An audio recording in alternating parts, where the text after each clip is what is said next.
ഇന്നലെ രാത്രി വയനാട്ടിൽ കാരാപ്പുഴ ഡാമിൻ്റെ കാച്ച്മെൻറ്റ് ഏരിയയിൽ ടെൻറ്റ് കെട്ടിയാണ് ഞങ്ങൾ തങ്ങിയത്. ടെൻറ്റ് പരീക്ഷിക്കുക എന്നുള്ളതായിരുന്നു ഉദ്ദേശം. അതിനൊപ്പം തന്നെ ഭക്ഷണവും സ്വയം പാകം ചെയ്ത് കഴിക്കുക എന്നൊരു ഉദ്ദേശമുണ്ടായിരുന്നു. ഓപ്പൺ എയറിൽ അങ്ങനെ ഒരു അടുപ്പ് കത്തിച്ച് പാകം ചെയ്യുക എന്നുള്ളത് അത്ര എളുപ്പമല്ല, പ്രത്യേകിച്ചും ഇത്തരം സ്ഥലങ്ങളിൽ. ഇവിടെ നല്ല കാറ്റുണ്ടായിരുന്നു. അതുകൊണ്ട് വിറക് എങ്ങനെയൊക്കെ കത്തിച്ചിട്ടും ഞങ്ങൾക്ക് അടുപ്പിൻ്റെ അടിയിൽ നിന്ന് വരെ വിറക് കെട്ടുപോകുന്ന ഒരു സാഹചര്യമാണ് ഉണ്ടായത്.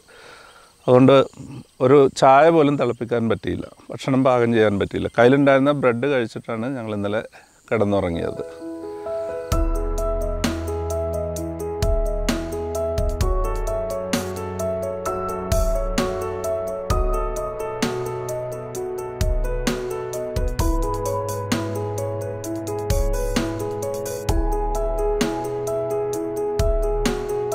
വയനാട്ടിലെ അമ്പലവയൽ എന്ന സ്ഥലത്ത് നിന്നും കഷ്ടി 5 കിലോമീറ്റർ മാറിയാണ് കാരാപ്പുഴ ഡാം. കാരാപ്പുഴ ഡാമിൻ്റെ കാച്ച്മെൻറ്റ് ഏരിയയാണ് ഈ കാണുന്നത്. ഇത് ഡാം വരാനതിന് മുന്നോടിയായിട്ട് ഈ ഭാഗം ഈ തദ്ദേശവാസികളുടെ അടുത്ത് നിന്ന് അക്വയർ ചെയ്തപ്പോൾ വെള്ളം കെട്ടി കയറിയതിന് ശേഷമാണ് ഇങ്ങനെ ആയത്. ഇതിനു മുമ്പ് ഇതൊരു നെൽപ്പാടമായിരുന്നു, വയലായിരുന്നു.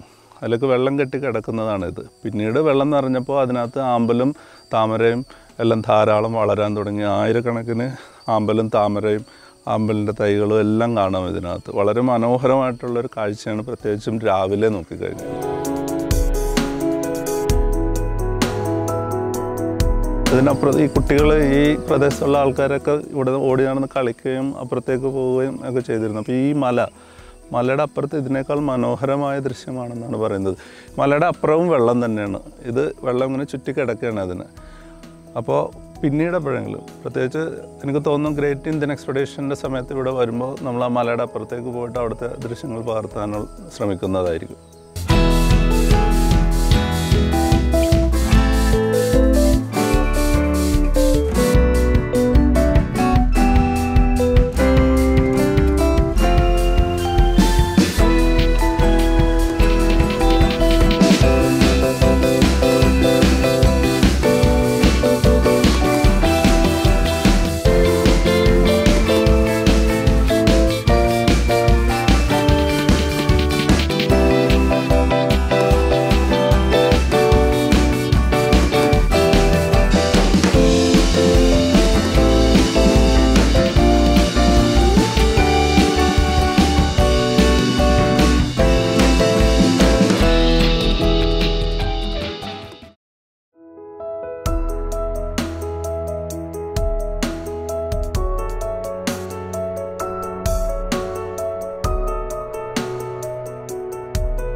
വയനാട്ടിലെ പ്രസിദ്ധമായ തടാകമാണ് പൂക്കോട് ശുദ്ധജല തടാകം.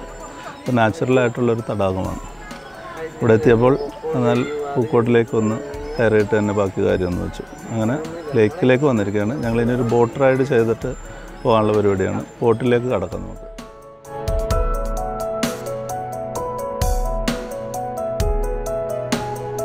ഫ്ലോട്ടിംഗ് ബോയ്സ് ആണ് ഇവിടെ ഇട്ടിരിക്കുന്നത്. നമുക്കിതിൻ്റെ കൂടെ വളരെ സേഫായിട്ട് നടന്നു പോകാം. ബോട്ടിലേക്ക് ഇറങ്ങാനൊക്കെ വളരെ സൗകര്യമാണ്. പ്ലാസ്റ്റിക്കിൻ്റെ ആണെങ്കിൽ അത് ഫ്ലോട്ടിംഗ് ആണ് സാർ.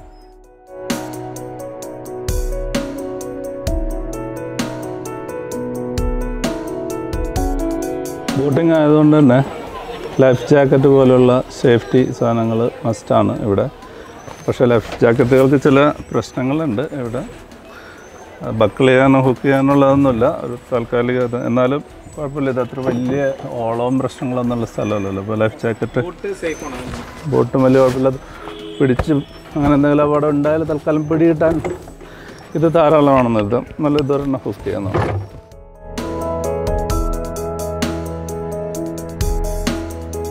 പേര് അനന്തു. അല്ല, എൻ്റെ സ്ഥലം കോട്ടയാണ്. കോട്ടയത്ത് എത്തിപ്പറ്റി ഞാൻ ലൈഫ് ഗാർഡാണ് ഇവിടുത്തെ.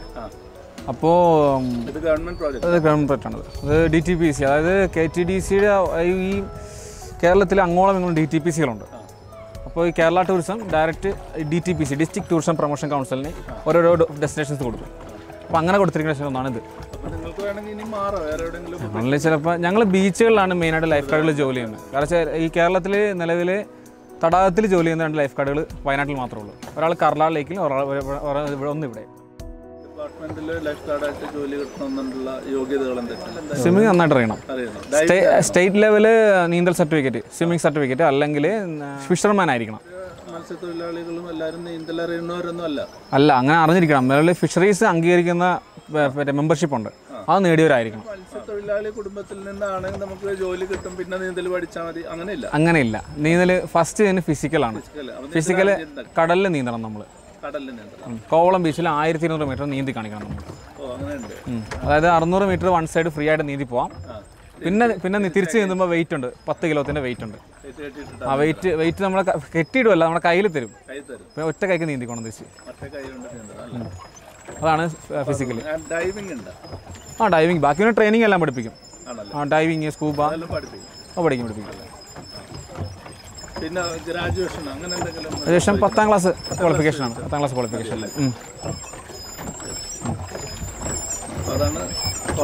Minimum qualification.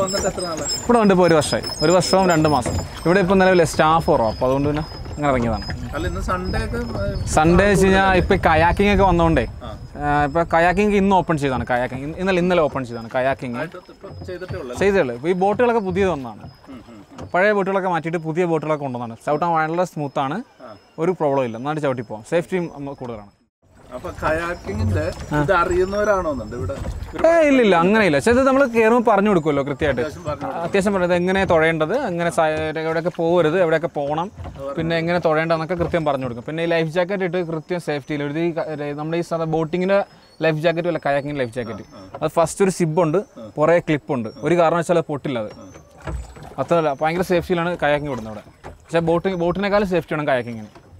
കാരണം കയാക്കിങ് വെച്ചാൽ ഒരു ചെറിയൊരു ഇതുണ്ടാകും മറിയാം, അങ്ങനെ ഒരു തോന്നൽ വന്നു ആൾക്കാർക്ക്. കാരണം പേടിയുള്ളവരുണ്ടെങ്കിൽ പെട്ടെന്ന് മറിയും. അത് കയാക്ക് അങ്ങനെ മറിയില്ല. കയാക്കിങ് സ്റ്റേബിളാണ്, പക്ഷെ അത് കണ്ടൊക്കെ പേടി തോന്നും അവർക്ക്. പേടിയില്ല. Hello, please wear jacket. Hello, please wear jacket. Hello, എല്ലാവരും ജാക്കറ്റ് ഇട്ടേ. Hello sir, hello, please wear jacket. Hello, എല്ലാവരും ജാക്കറ്റ് എടുക്കുங்க പ്ലീസ്. ജാക്കറ്റ്.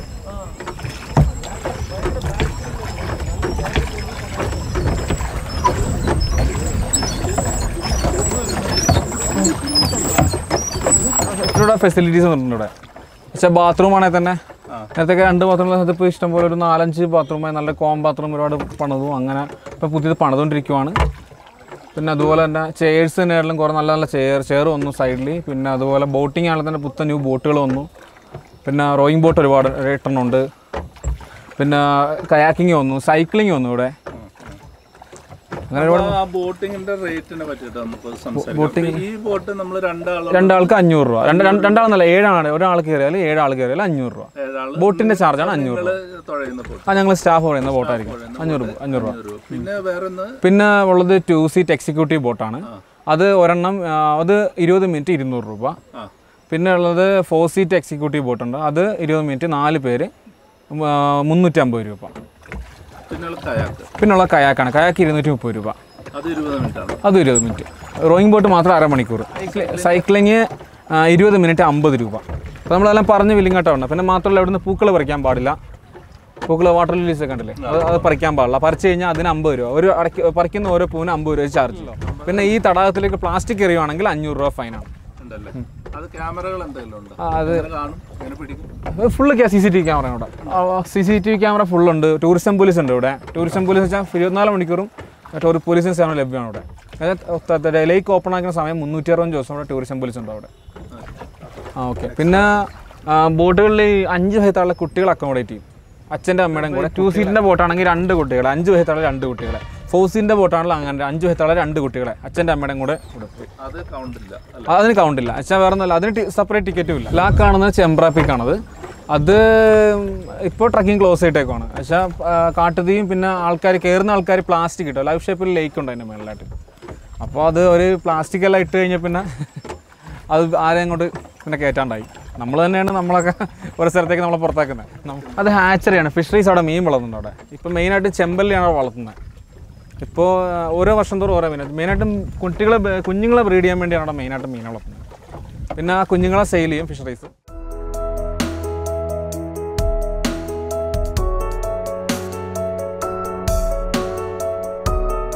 രണ്ടാൾക്കാണ് കയാക്കിങ്. ജോ കരയിലായതുകൊണ്ട് ഞാൻ ഒറ്റക്കാണ് ചെയ്യുന്നത് കയാക്ക്.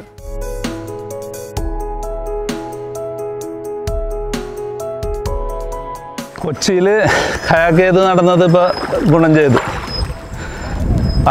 പൂക്കോട് ലേക്കിൽ ഒരുപാട് ഇമ്പ്രൂവ്മെൻ്റ് ഉണ്ടായിട്ടുണ്ട്. അതിലൊന്നാണ് ഈ കയാക്കിങ്. ഇവിടെ ബോട്ടിങ്ങിന് വരുന്ന പലരും ലൈഫ് ജാക്കറ്റ് ഇടാൻ മടി കാണിക്കുന്നു എന്നുള്ളതാണ്. ഒരു അപകടം പറ്റിക്കഴിഞ്ഞിട്ട് നമ്മൾ കൈയും കാലിട്ട് അടിക്കുന്നതിനേക്കാളൊക്കെ ഭേദം അപകടം ഇല്ലാതെ നോക്കുന്നതാണ്. Prevention is better than cure.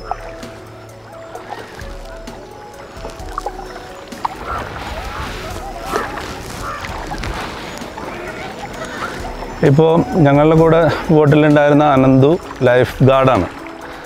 Ananthu എല്ലാവരും നിർബന്ധിച്ചുകൊണ്ടിരിക്കുകയാണ് ലൈഫ് ജാക്കറ്റ് ഇടും. അനന്തു പറഞ്ഞിട്ട് പോലും അത് ആൾക്കാർ അനുസരിക്കുന്നില്ല. പക്ഷേ എന്തെങ്കിലും ഒരു പ്രശ്നം ഉണ്ടായാൽ വെള്ളത്തിലേക്ക് എടുത്ത് ചാടേണ്ടതും രക്ഷിക്കേണ്ടതും ലൈഫ് ഗാർഡായിട്ടുള്ള അനന്തുവാണ്. അനന്തുവിന് എൻ്റെ ബുദ്ധിമുട്ടുകൾ അറിയാവുന്നത് കൊണ്ടുകൂടിയാണ് പറയുന്നത്. അത് അയാളുടെ ജോലിയും കൂടിയാണ്. പക്ഷേ ആൾക്കാരെ അനുസരിക്കാൻ തയ്യാറില്ല. ഞാനൊരുപാട് കാലം ഓയിൽ ഫീൽഡിൽ ഈ വെള്ളത്തിൽ ഈ ലൈഫ് ജാക്കറ്റ് ഇട്ടിട്ടുള്ള പണികളിലൊക്കെ ഒരുപാട് കാലം നടന്നിട്ടുള്ള ഒരാളാണ്. എനിക്ക് വേണമെങ്കിൽ അത് ഒഴിവാക്കാം. പക്ഷേ അതൊരു നിയമമാണ്. കണ്ടാൽ ഉടനെ എടുത്തിടുക എന്നുള്ളത് ഞങ്ങളൊക്കെ ശീലിച്ചു പോയിട്ടുള്ളൊരു കാര്യമാണ്.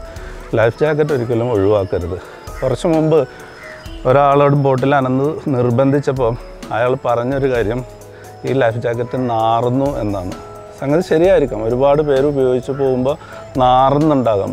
പക്ഷെ നമ്മൾക്കൊരാളുടെ ഒരു റൈഡിന് വേണ്ടി മാത്രം വീട്ടിൽ നിന്ന് ലൈഫ് ജാക്കറ്റ് കൊണ്ടുവരാൻ പറ്റില്ലല്ലോ. അപ്പോൾ ഇവിടെ നമ്മളുള്ള സൗകര്യങ്ങളിൽ നമ്മൾ സേഫ്റ്റി കണ്ടെത്തുക തന്നെ വേണം. ഒരു കാര്യം ഞാൻ പറയാം, ഈ വെള്ളത്തിൽ പോയിട്ടുണ്ടല്ലോ, ചീഞ്ഞ് പൊന്തി കഴിയുമ്പോൾ ഇതിനേക്കാൾ കൂടുതൽ നാറ്റം ഉണ്ടാവും. അപ്പം നിങ്ങളുടെ ബന്ധുക്കൾക്കും സുഹൃത്തുക്കൾക്കും പൊക്കിയെടുക്കാൻ വരുന്നവർക്കും എല്ലാവർക്കും നാറും. അതിനേക്കാൾ ഭേദമാണ് ഈ ലൈഫ് ജാക്കറ്റിൻ്റെ ചെറിയ ഒരു നാറ്റം.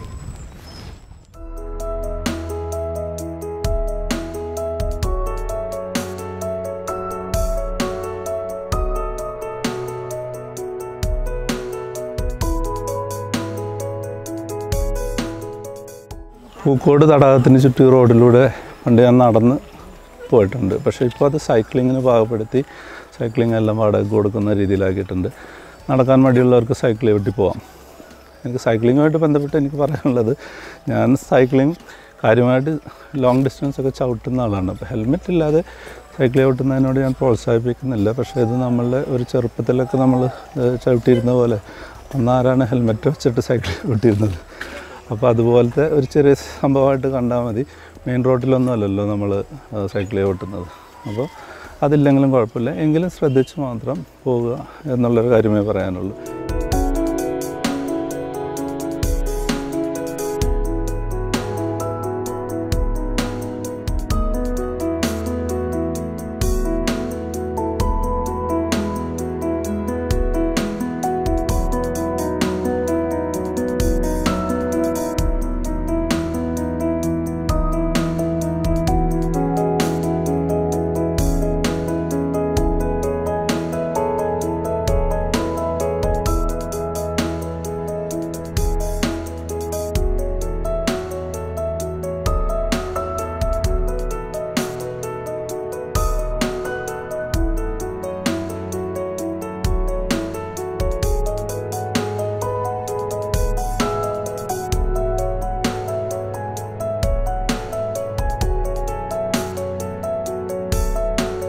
പൂക്കോട് തടാകത്തിൽ നിന്നിറങ്ങി ഞങ്ങൾ താമരശ്ശേരി ചുരം വഴി താഴേക്ക് പോന്നു. കോഴിക്കോട് ബൈപ്പാസിലാണ് ഇപ്പോൾ നിൽക്കുന്നത്.